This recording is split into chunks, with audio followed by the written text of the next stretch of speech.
thank you for coming for this 8th virtual coffee for confined yogis. So let me just explain what this is and how we're going to be doing what we're doing today. So this difficult pandemic has brought much suffering worldwide, but has also created a need for connection without borders. Thanks to the technology of Zoom, in this virtual coffee, we have been reaching to senior Iyengar teachers worldwide, creating a global community of yogi interested in the philosophy of yoga at this time of global pandemic. My hope is that by hearing the different voices of our senior teachers, we can learn from each other as we strengthen, explore the many aspects of our yoga practice. And our guest today is Christian Pisano, senior Iyengar teacher from Nice in France, author of the Hero's Contemplation. Christian has practiced yoga for more than 30 years. He has lived in Pune for several years, studying directly with BKS Iyengar, which he considers his guru. His philosophical approach or inclination draws him toward the non-dual approach of the Trika system, better known as the Kashmir Shivaism. He's one of only 3 teachers worldwide to have received the Advanced Senior Intermediate Teacher certificate given by BKS Iyengar himself. Christian is the director of the Iyengar Institute in Nice. We have received many questions for Christian, and we will have a good amount of time set up aside for your question. But if you have not sent any and you want to, please feel free to write in the chat or ask your question directly when we open the floor, and we will open the floor about 20 minutes before the end of the session. So, Christian, we are very pleased to have you on this coffee. In your book, The Hero's Contemplation, you have a chapter on practice titled Practice of Non-Practice. So could you please tell us what is practice, non-practice for you? So welcome everyone. Thank you, Rael, for the introduction. Maybe to put us in the mood, maybe we could start by sitting quietly. Can you hear me? Louder? Can you speak louder? I was saying that to put us in the mood, we could start by sitting quietly for a little bit. Absolutely. All right? Yes. Yeah. So wherever we are, let's sit and establish our sitting in space. Do I speak louder? Can you hear me? It's okay? Yes. We can hear you, yeah. That's good. So let's establish our sitting in space and feel all the space around the body, the space in the front, the space at the back, the space on each side, the space below and above. Then feel your feet on the ground, feel your buttocks onto the chair, and release your arms from the top of your shoulders. Release your shoulders back and down, away from the neck. Keep your head straight, the back of the neck long, the chin slightly down. Close your eyes. And release your lower jaw, the corner of your lips, and clench your teeth. Release your tongue down and become aware of the space in your mouth.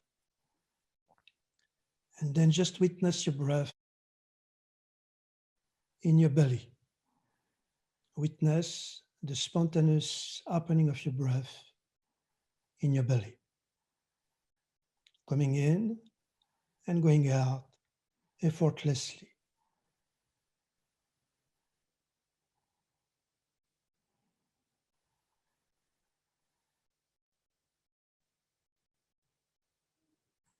You don't have to do it. It is done for you. Let it happen. The spontaneous opening of your breath in your belly, massaging your abdomen, and nudging your belly and rocking you.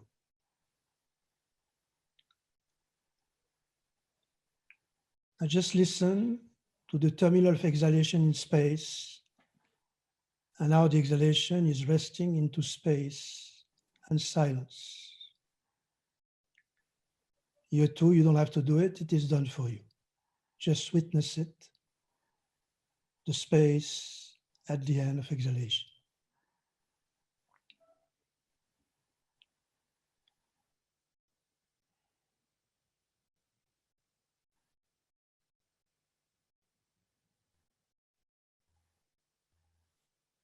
So now we chant the invocation to Shiva. Om Namah Shivaya Gurave Sachitananda Murtaye Nishprapanjaya Shantaya Niralambaya Tejase. Om Shanti Shanti Shanti. How much sooner you can open your eyes. So as a prologue to your question, my understanding about what practice is, first let me tell you that most of what I've learned about yoga, I forgot it. I would say, it happened in spite of me through the circumstances of my life. And you see, at the beginning, it's a bit scary, but after there's a kind of a surprise in finding what always has been there. And there's a kind of, you see, a joyful, aimless wandering, where what you encounter in the current of life, it's yoga itself. Without the frills, without any embroidery, and without even the name itself.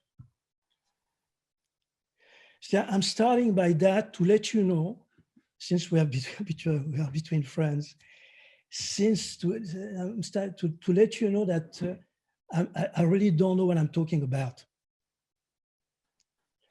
And it has to be clear since the start. So, as far as my limited understanding is concerned, so for me, we see practice is the recognition of oneself as awareness, as consciousness. As it is said in the text of yoga, it's the sky of consciousness. So what do I mean by that? See, the recognition of oneself as awareness, as consciousness. So we define ourselves as a body, as a mind, as a man, as a woman, as a personal history. One could say that there's a functional identification. Without this functional identification, I can't play my part in the game of life. Then it gets complicated, and that's where we start to have fun. See, the so-called complication, I would say it's the integral part of the whole plot of the drama, which is the play of consciousness. When I start to think that I'm only my definition, my identification, my makeup. Yeah, I think that I'm only that makeup, my personal history, my definition as a man, as a woman, and of course, all the strategy which are implying that to prove my existence as a personal history, and also in building up defensive structures. And of course, the fear to lose this makeup. Because you see, the thing is, because I do think that without this makeup, without this definition of myself, without my personal history, I don't exist.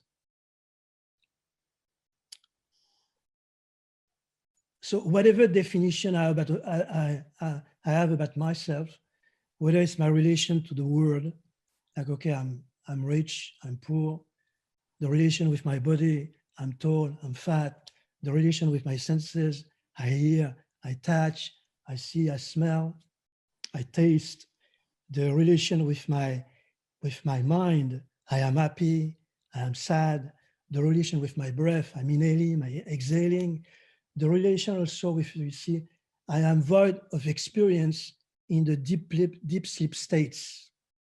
See, whatever my relationship with those conditions, the I amness is present. So before defining myself as details, I am Christian, before saying I am Christian, there is a space of awareness. There's a space of I amness.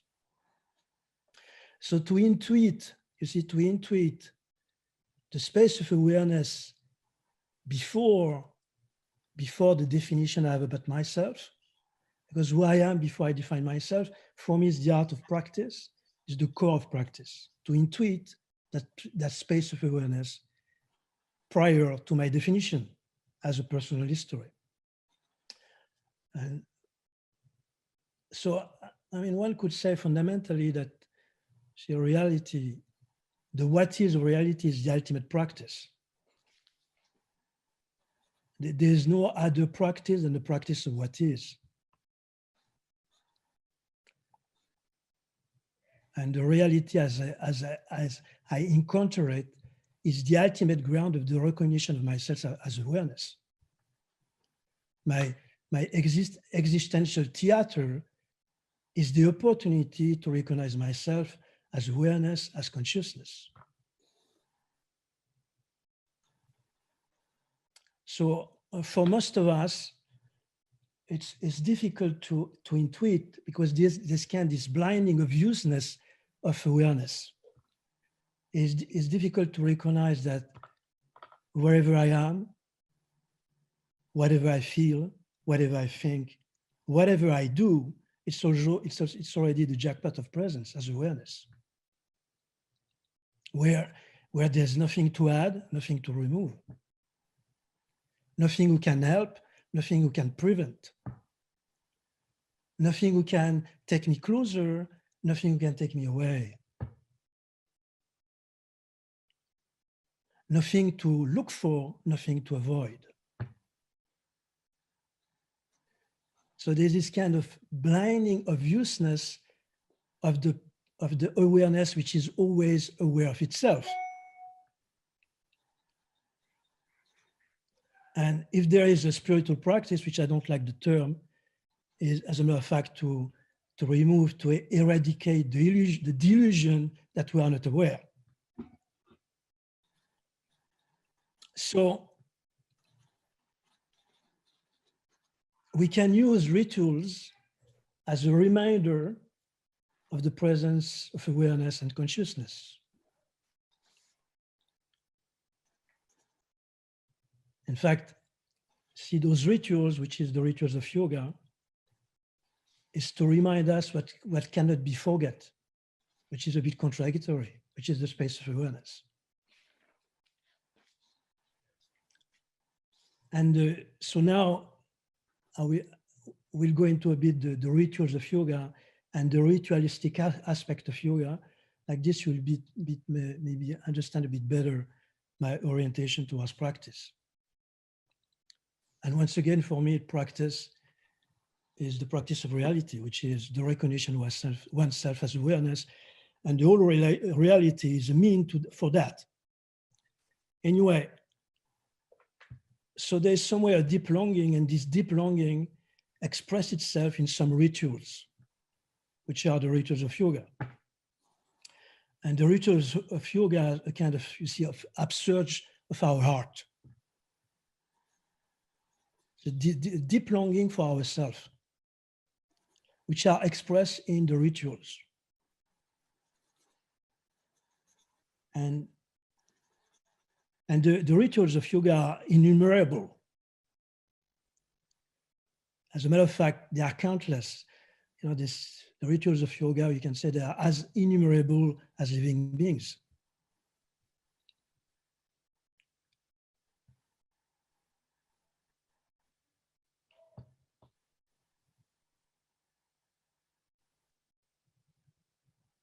And what we are going to talk about now is the ritualistic aspect of some of the few rituals, which is the asanas, the pranayamas, the bandhas, the mudras, the bhavanas, and the ritualistic aspect of that. And I insist on the word rituals, because for me, you see, the rituals of yoga are ritual of the celebration of the field of consciousness. Those rituals are the celebration of the field of awareness, of consciousness, a celebration of an adoration of that field of consciousness. So here we are not speaking about the ritual of yoga, the practice of yoga as a way to control the body, to control the senses, to control the breath, to control the mind, but much more as a celebration of the field of consciousness, which is the body, the mind, the senses, and the whole reality. As a matter of fact, the whole reality becomes the ritualistic aspect of consciousness as awareness. So one of the first rituals that we are using, and let me point out that the asanas are just a wave on the ocean of yoga. The asana is just a wave on the ocean of yoga. So we are using the vocabulary of the asanas, and remember that the asana are just an expression of our inner semantic, our own energies, and those three energies, which is desire, Ichha Shakti, knowingness, knowledge, Jnana Shakti, activity, Kriya Shakti. They are just an expression of our inner semantic, our energies. Desire, knowledge, activities. And so we are using, one of the first rituals is to using the vocabulary of the asana, which are the expression of our energy, to read the embodiment. That's the first thing. So we read the embodiment to understand that the body itself is the first text, the first tantra, the first shastra.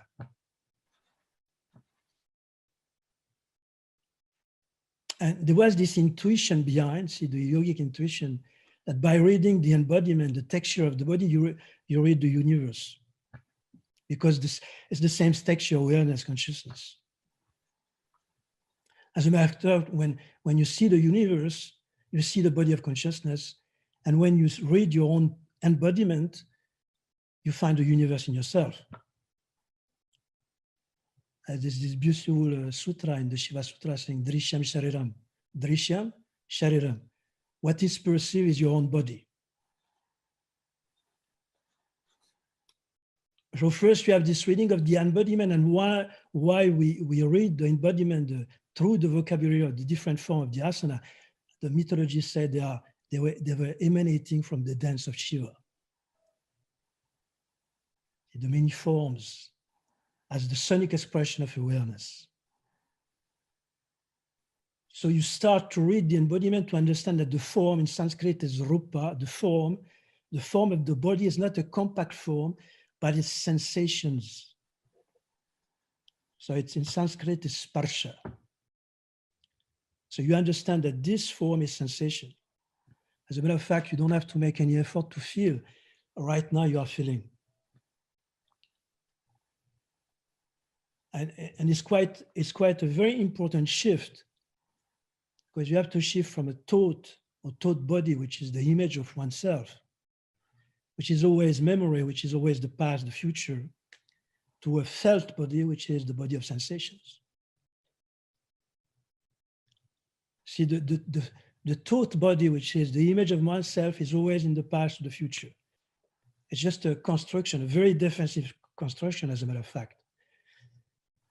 The felt body, the body of sensation, is always now, is always fresh and ever changing. And in Sanskrit, it's called sparsha. As a matter of fact, there's this beautiful invocation in the Kubjika Tantra, which says, salutation to the wealth of touch, sparsha Lakshmi. Salutation to the wealth of touch, sparsha Lakshmi. And Lakshmi is wealth, sparsha is touch. Salutation to the wealth of touch. And so when you go deep into through the asana, when you go deeply in the body of sensation, which is you feel the expansion, you feel the contraction, whatever the feeling is, whatever the sensation are, you understand that the sensation is mainly sound, nada, vibration, spanda. And remember that one of the very important practice in yoga is nada anusandana, the contemplation of sound. So you understand that those sensations are sound, they are vibrating, spanda. And this vibration is just the pulse of your own awareness consciousness, which expresses itself in the embodiment. So you have this beautiful reading, see, from the form, the sensation, the vibration, the pulse of consciousness, to understand that whatever the functioning of the body is just waves on consciousness. Now, how this happens, see, when you actually practice. And once again, I stress out that the rituals of yoga are innumerable and asana just a wave. So when you go through all those forms, and when you go to the sensation, as a matter of fact, there's a mapping of the body through the sensation. This mapping is always ever changing. As a matter of fact, you map the sensation, there's a mapping through the different regions. And traditionally, see, they speak about those regions through the term hadara. Hadara, H-A-D-H-A-R-A,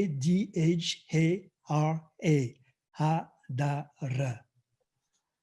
Literally it means support of contemplation. Hanadara is a support. So whether you know it or not, when you practice your asana, through the sensation, you are exploring the different regions of the body. Traditionally, they speak about 16. You find that in different texts, and especially the Siddha Siddhanta Padati of Gorakshanata. I just will describe a few, which is quite interesting, just few. So those are the region, and literally it means support of contemplation. The first one is called the Padangushta, which is the support of the big toe. The second one is called the Mula Hadara, the support of the root, Mula Hadara. Then there's the Nabhya Hadara, support of the navel. Hridaya Hadara, support of the heart. The Kanta Hadara, support of the throat. The Brumadhya Hadara, the space between the eyebrows. And the Brahmarandra Hadara, the support of the crown of the head. So you see, there is this mapping of the region, which can be gates of expansion or contraction through the different regions I just explained, you described. Now, through those regions, you explore something very interesting, which is that the Sanskrit word is Vyoman, which is a beautiful word, Vyoman, V-Y-O-M-A-N, Vyoman, beautiful word, several translations. Sky, firmament, space, void. The beautiful word, sky, firmament. So through those regions, you explore firmament, which is mainly the firmament of the pelvis. The sky of the pelvis, the sky of the abdomen, the sky of the chest, the sky of the skull, which are related somewhere where there is, in those spaces, there's a natural spriting of the bandha, mula, uddiyana, and jaladhara, through those spaces. Then, of course, through the region and the firmament, you are exploring, of course, the breath. See, while you are practicing, you are exploring the breath, the inhalation, the exhalation, the space at the end of the inhalation, the space at the end of exhalation. And of course, you are also through the region, and especially the spaces, the sky, the firmament, you are exploring also the different coloration of the breath, which are very interesting. The different coloration, different ambience of the breath, which is, you see, the apana, samana, the prana, the uddhana, the vyana vayu. They are connected with the space in different regions. And of course, when you do this exploration, which is a beautiful exploration because you are just exploring your field. You explore your own capacities, which in Sanskrit is shaktis. Your capacity, your power, your potentialities. And first, so one of the capacities, which is the organic capacity, the amazing capacity of your organs. And there's also this beautiful sutra in the Shiva Sutra, which is Sharira Vritti Vratam. Sharira Vrittir Vratram. Sharira Vrittir Vratam. There's three words that you know. Sharira is the body. Vritti in that context is the organic modification. Vratta is the vow. So for the yogi, his organic function is the religious vow, because there's a tremendous intelligence behind it. You explore also, you see, you understand also the capacity of your senses, the capacity of perception, the capacity of the thought process, the mind, which can put you in some ambience, very different ambience. Expansion, contraction, emotions. See the capacity of your emotion, see the feeling of the emotions.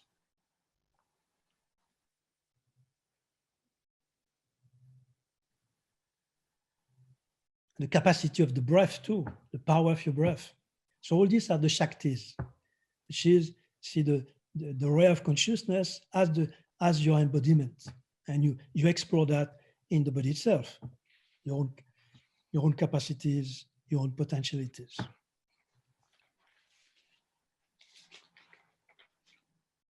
And of course, you are going to explore also through the whole process, you are going to explore what they call the bhavanas. Bhavanas, different, it depends the context. See, the bhavanas, depending the context,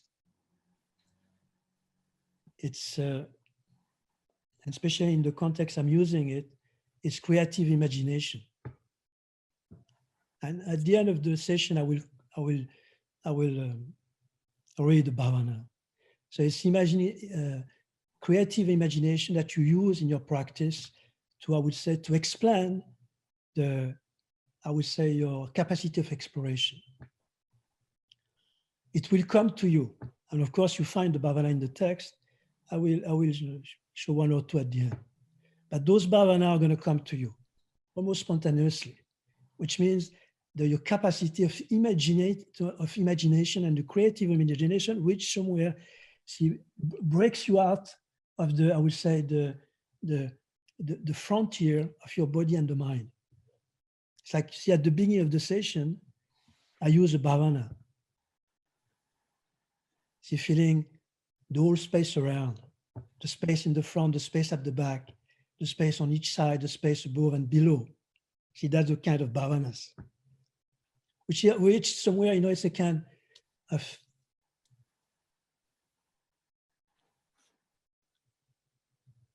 I would say a poetic mean.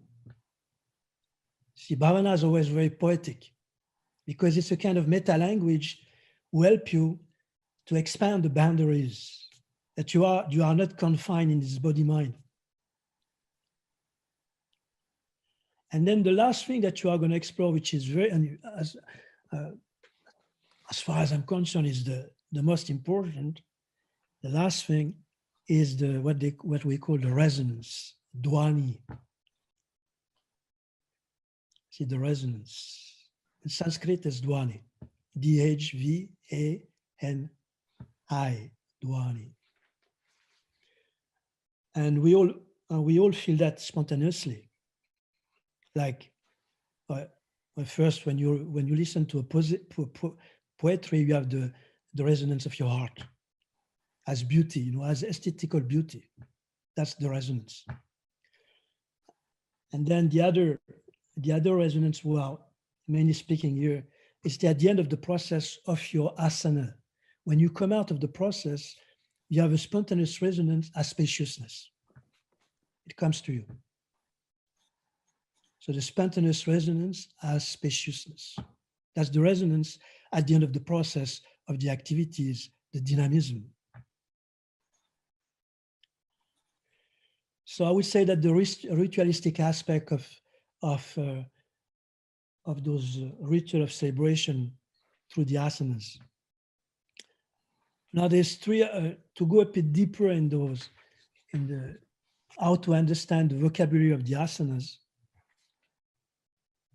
You have 3 outer ingredients which are quite important, and it's good to explore them. So you have 3, I call that the outer ingredients, to understand the vocabulary of the asana. And remember, the asana is just our own vocabulary, our own semantic. An expression of our own energy. That's why they say the asana are archetypal. So the first ingredient, the first outer ingredient to understand this vocabulary is called the vinyasa. That's the first ingredient, vinyasa. In that word, you have vinyasa, which is to put in order. As a matter of fact, you have a traditional vinyasa, which is called the Hanga Nasya, which you put mantra in the 5 fingers, then you put mantra in the bodies, that you call the Hanga, the Karana Nasya. The vinyasa, one of the first meaning of vinyasa is the codification of the posture according to the gesture, the senses, the mind, and the breath. The codification of the gesture according to the senses, mind, and the breath, especially the gesture and the breath. This vinyasa, this codification was very important to create what they call the samyuka, the sambandha, the conjunction, to understand that basically you have a cooperation, and just to go back to the ritual of the asana. So while we do all that, to understand the body as a field, that's the most important thing. So to understand the body as the field of awareness, the field of consciousness, the term is the beautiful is kshetra, the field, kshetra. That's why Krishna said to Arjuna on the battlefield, he said the body is called the field, kshetra, and in all the field I am the knower, kshetragnya. And so the field, see the kshetra, the field, which is a beautiful word too, the field of awareness is never separate from the environment. So you understand the body as a field, as an ecosystem, where there is a kind of, you see, an amazing network of intelligent communication. Otherwise, we will not last 5 minutes. So the body itself, spontaneously, it's a network of intelligent communication. A field of awareness, of cooperation, collaboration. And the field, this kshetra, is never separate, which is the biology, the psychology, and even the environment as the social context, they are never separated. They interact on each other, one way or the other. So Christian, biology. Can I ask a question? Can I ask a question of just making it a bit clearer for myself? Yeah, so what you're saying is that the goal of our non-practice practice is to find and to find the awareness, to be conscious of the awareness that we are.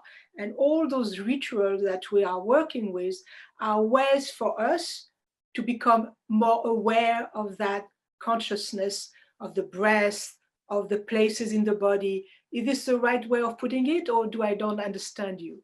Yeah, you're right, but I would put it another way. It's not to find awareness, it's to understand that we are awareness. Okay. Not to find awareness, to understand that we are awareness. And this awareness expresses itself in that limited form. That's why we explore the limited form to understand that is the field of consciousness. Okay. Yes. And to go back to the ingredients. So we said the vinyasa, which is the codification, and then the other and of course the vinyasa changed from one school to the next. Say the vinyasa and the codification and the asana themselves differ according to the time, the place, and according to the need of people. As a matter of fact, most of the poses that were known today, the vinyasa, are very contemporary. Anyway, that's a detail. Anyway, so the other very important meaning of vinyasa is the sequencing. Sequencing is very important because the sequencing helps you to understand, I would say, the energetic coloration of the poses according to the framing. Not only the energetic coloration of the poses, but also the content of your mind. It's the relationship. It's like that's why the relationships are so important, because whenever I interact with someone, there's a part of myself which is revealed. Maybe I didn't know about it. So that's the vinyasa. You see I would say the sequencing. So this is called also the framing. So if you do standing poses before Shishasana or after Shishasana and standing poses, the coloration will change. So that's the vinyasa, so which is the codification of the gesture. And of course, the mature practitioner, at the beginning, you learn a codification, then you break it, and you learn, you find your own vinyasa, and you find your own sequencing.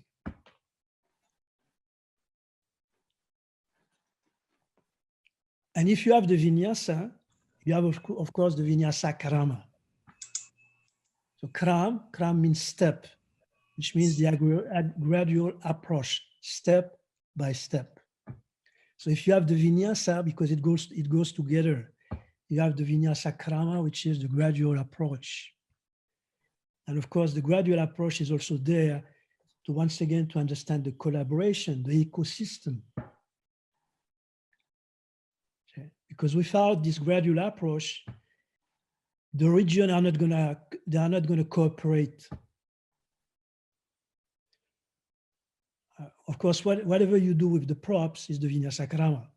So you can't do Suptavilasana, you use a booster, that's the vinyasa krama. But you don't need a prop to do the vinyasa krama because it comes naturally to you. It's a kind of preparation, accommodation, a cooperation.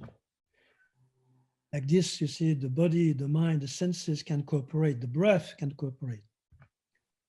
So it's all the modification you do to a pose to work with the cooperation, to understand the non-violent communication with oneself.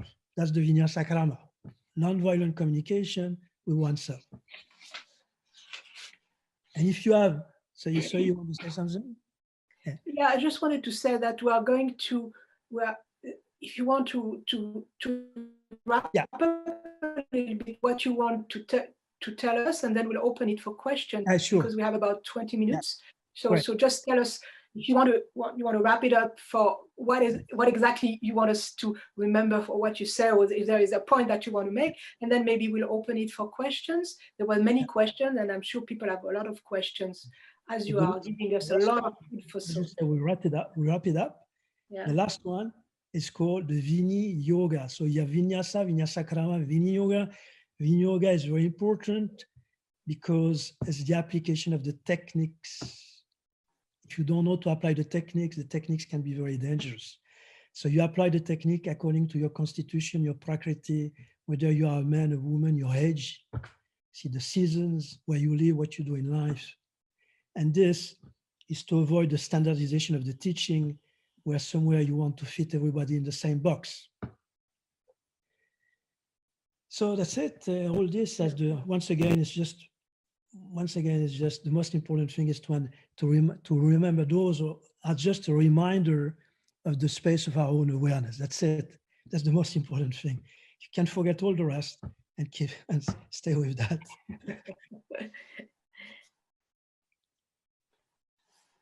So thank you. And I think I'm going to open it. I have the question that people ask, and I can certainly read from the question, but I would like, if you have a question, just raise your virtual hand, and we're going to move around and see if we have any question.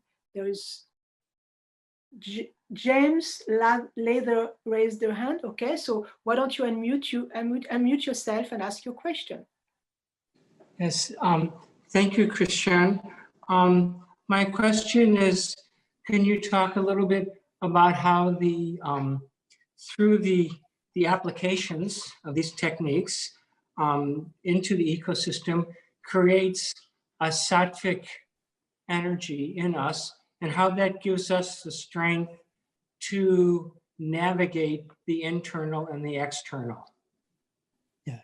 So how do you say the application of the techniques? You see the Vini Yoga helps you to have this collaboration with yourself, isn't it? That's the question.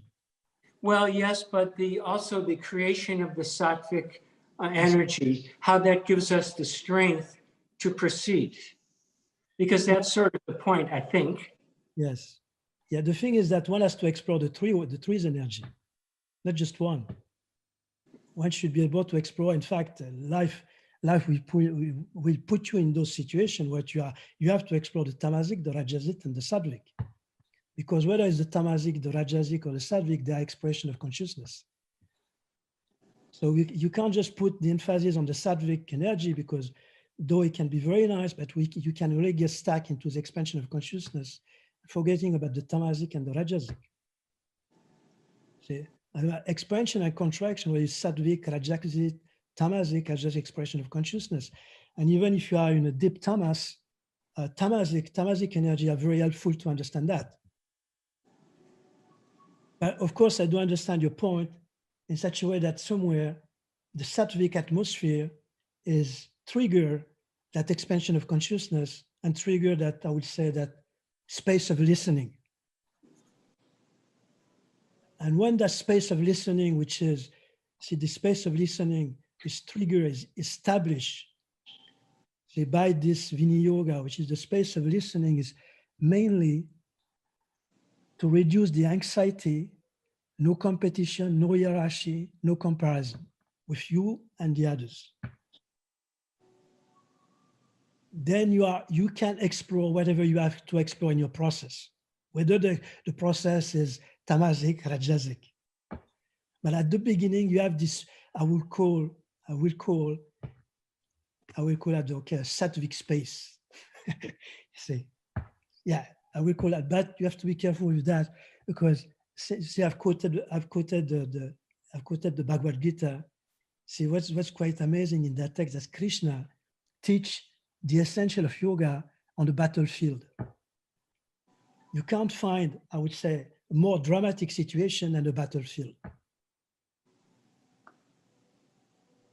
And in this dramatic situation, amazing contraction, amazing fear, because okay, you are going to kill people, but it's sure that you are going to die. So in this dramatic situation, the essential of yoga is taught in between the two armies. It's quite a nice symbolism. But I do agree with you that the space of listening has to be put into place like this. The student, which is oneself, can relax in his process, can be at ease with his process. To use, you say, to have this application of the technique in such a way that he can settle in his process and not fight the process. And to understand that the process is always for you, never against. And whatever you go through is part of the process, whether it's the contraction, the expansion, the rajasic, the tamasic. But it's true that at the beginning you have to have a space of listening which is conducive to that, which is a very friendly and non-judgmental space of listening, hence the application of the techniques.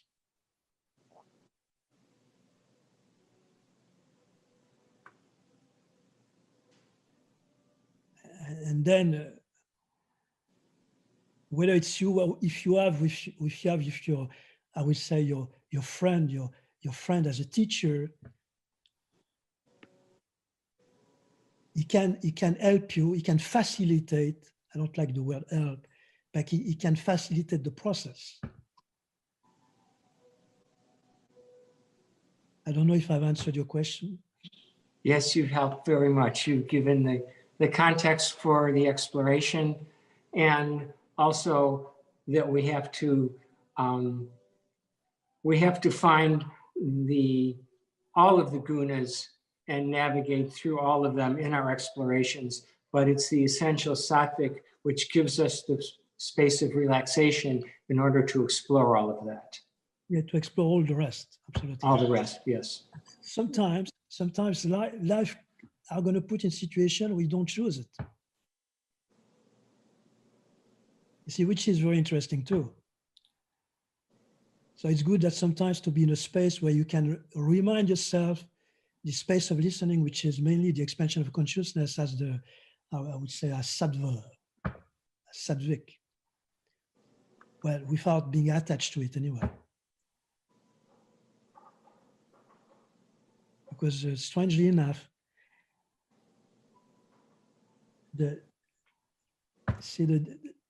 well, as far as I'm concerned, the deeper teaching in my life happened in circumstances where we are not sattvic at all.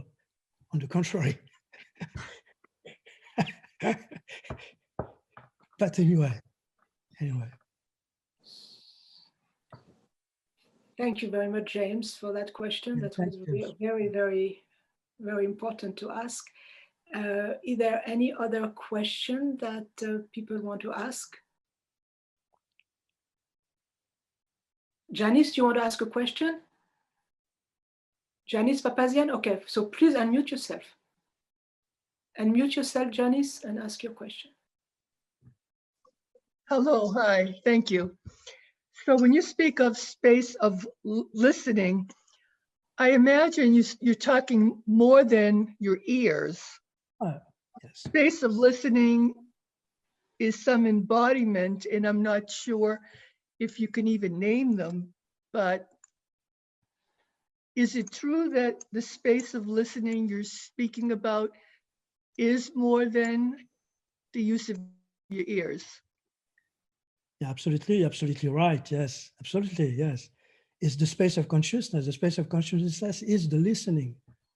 The ear is just an instrument to that. And it's not a selective listening. Thank you. As a matter of fact, you see in some of the tantras, right, like in the Vigna Bhairava, it starts by Shruttam. Devi says Shruttam, I've heard. If something is listened, which is the space of consciousness. And remember that the Vedas are called the Shruti. It is heard. So this listening is not a selective listening. It's not a rigid listening. It's the openness of my awareness, which listens and which is welcome the event as they are. That's the listening. Which is our nature. And remember, you see the way they represent Milarepa. See the Buddhist, the Tibetan yogi, Milarepa is like that. See, he's here. Listen.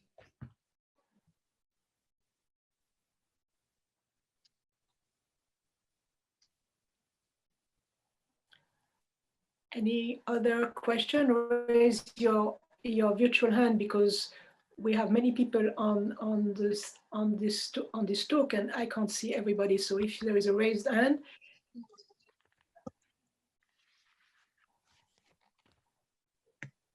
We have Deborah Keller, who raised her hand. So please. Hi, here I am. There, I started my video. Okay. So we're having a really hard time wrapping my head around this conversation. It's going to take a while for me to figure it, just to think through this. But I'm wondering, Christian, do you remember, I mean, when you started out, you didn't start out, I would imagine, where you are today. Do you remember through your process of where you started and where you are today, like how you got there, when that shift began to happen, when you began to understand that just how did you get from where you started to your understanding and where you are today, I guess, is the fundamental part of my question. Well, first, you see, Deborah, do you remember at the beginning I said, I don't know what I'm talking about? Yes. Which is very true. In fact, it's a reference to the Kena Upanishad. I can read that after. But you say, I didn't get anywhere. See, I started always, you always start now, and it's always now. So it's not like, okay, I started there, now I'm here. See, the understanding, this understanding is not an effect of information that I was like this, now I'm like that. Oh. It's, in fact, consciousness is not a process, though it expresses itself in a process, which is a kind of a linear way, which is a translation of our brain. I was like this, now I'm like that. You see, as you say, how did you get there? Okay. But my only explanation, you always start now. Even my explanation is now. See, the nowness is not a process. And let me again emphasize that too. I don't know what I'm talking about. I don't understand it. You see, it's not an intellectual understanding. So, to use your phrase, when I started, it's now, and now it's still now.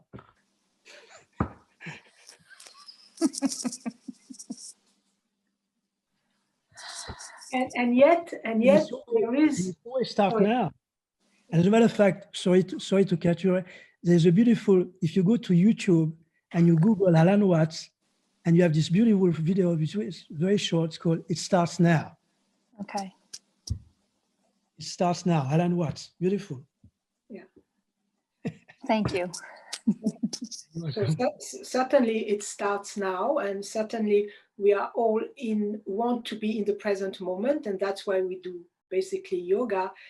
And yet you use the word maturation, so the mature practitioner. So then there is teacher, mature practitioner, and there is also maybe, so the question of Deborah might be connected to that feeling of what is maturity when we get to that place of nowness.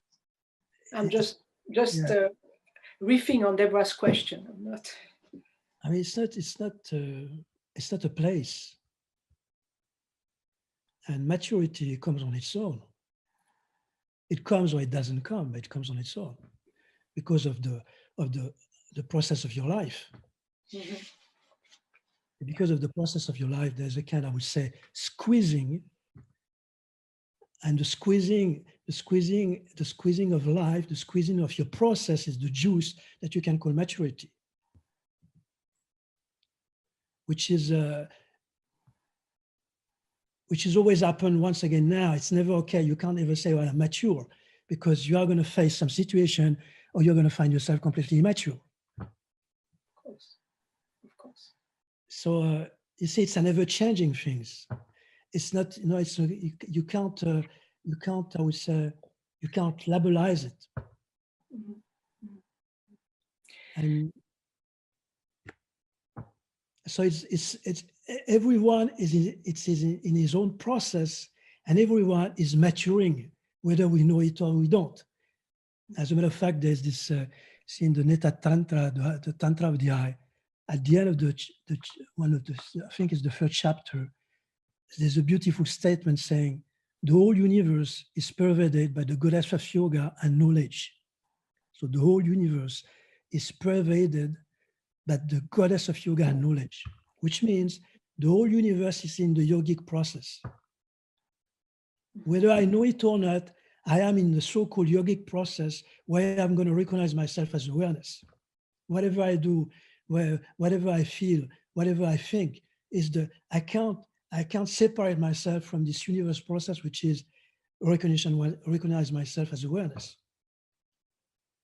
So I'm going to ask you another question connected to the question that people have been asking. So there was, as you saw when you were registering, there were an ability to ask question to Christian. So many questions, and I'm bringing together a few questions. We're talking about both this time, the time of today, the time of the pandemic, the time of upheaval, and how do we stay sane? And then many other questions we're talking about, how do we move from yoga to the well-being or to the awareness of oneself, nowness, to a broader social purposes. So there were many questions, Christian, connected to the situation of where we are now. And I don't know if you would, in the 6 minutes that we have left, if you can address a little bit of how you would just approach these questions. Right. So to come back to how to stay sane. Yeah. Basically, the question how to stay sane is completely insane. Yeah, because the thing is that you see, in fact, the mind in some text, I think it says Buddhist text, the mind is compared to a monkey, a mad monkey, which is drunk, has bitten by a scorpion, and is locked in a room without windows. So as a matter of fact, you see, the mind, I would say, one of the quality of the mind is to be insane. And to try to make it sane, it's even more insanity. Because somewhere you see I'm dividing myself, which mind which is sane, mind which is not insane. I think it's much better to understand the source of the mind. And whatever the mind expresses, it's also somewhere in the field of consciousness, awareness. And to understand sanity, if one wants to really explore sanity, one has to go deep into one madness. You can't understand sanity unless you deep dive into one's own madness, one's own darkness.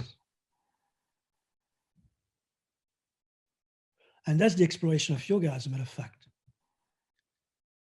And remember this beautiful, in the Puranas, the beautiful story about the Asuras and the Devas, which is beautiful. I mean, of course, you have to read between the lines.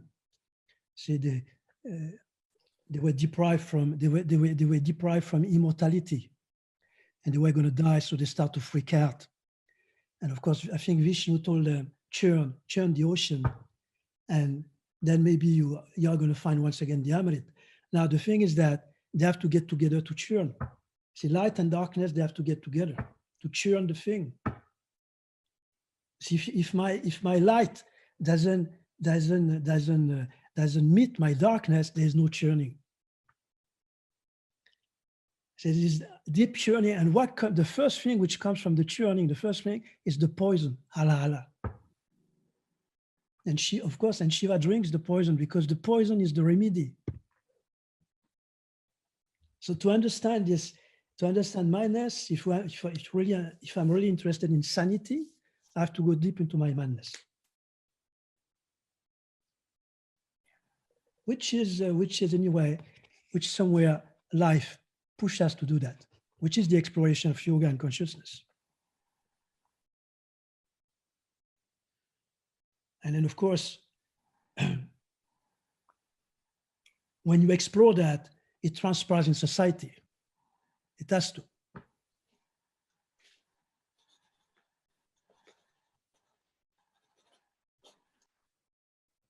But it's a very daring and very, I would say, very daring, it's very daring exploration because,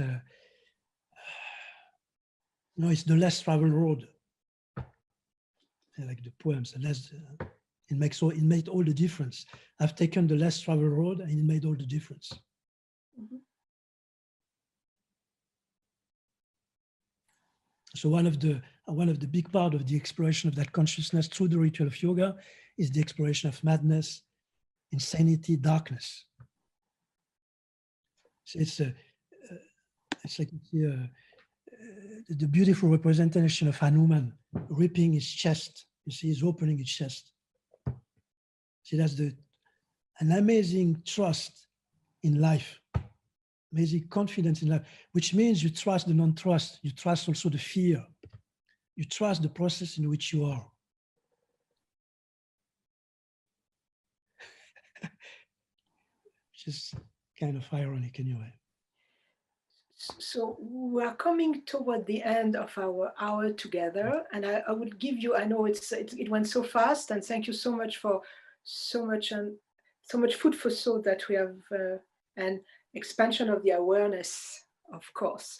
But is there any burning question that need to be asked? So raise your hand, and if not, we'll give Christian a few minutes to summarize, oh, not summarize, I wouldn't say summarize, of course not, but say something that he wants to say. So anybody would like to ask a question or to say something before before Christian?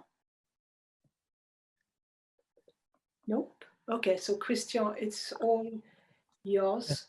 So as you say, Rahel, to summarize, I will finish by first a shloka from the Vijnana Bhairava Tantra. Vijnana Bhairava Tantra, for the people who are interested, it's the shloka 92. It's a beautiful bhavana, and it summarizes, you say, whatever we said, whatever I said this evening. So one should meditate on one's own body in the form of the vast sky, unlimited in all directions. Then the power of consciousness is free from any support and reveals the own nature. One should meditate on one's own body or self in the form of the vast sky, unlimited in all directions. And the other things, it's also from the beautiful Tantra called Malini Vijayottara Tantra. It's a nothing to be prescribed, nothing to be prohibited. Nothing to be prescribed, nothing to be prohibited, which means that in that exploration, there are no rules, nothing to be prescribed, nothing to be forbidden. And the last one, which I really like, it's a bit kind of, you have to have a sense of humor, of course. It's come from the Dzogchen tradition, which is Buddhist tradition, Dzogchen tradition. They say the bad news is that we are falling. The bad news is that we are falling. The good news is there is no ground. Bad news, we are falling. Good news, there is no ground. Okay. So thank you everyone to have been there. So thank you. So I want to thank you very much. And I would like to say a few things before we end officially the meeting. I want to thank Christian very much and everybody coming from so many places. It's always a pleasure to be all together. And I want to thank the Iyengar Association of New England and Artemis Yoga for the support. I think we need a strong community to be able to create in this world, and certainly at this moment in this time. And it's also time to remind ourselves that we're all interconnected, and it is in our interconnection that creativity and healing can flourish. I thank you very much, Christian, again, for so much food for thought and so much humor that you brought to this. And I want to announce that our next guests are Klaus Wittig and Jette Gering, a husband and wife team of senior Iyengar teachers from director of the Iyengar Institute in Copenhagen, Denmark, and they will join us on December 13th. So stay connected at 1 p.m. Eastern time. So thank you, everybody, and so nice to see all your faces, which I see not so much. It's very nice to see everybody, and very nice to have new friends and old friends. So Christian, thank you so much. This was wonderful, and I'm really grateful for you for your contribution to this. Thank you for your invitation. Thanks. Okay. Take care, everybody.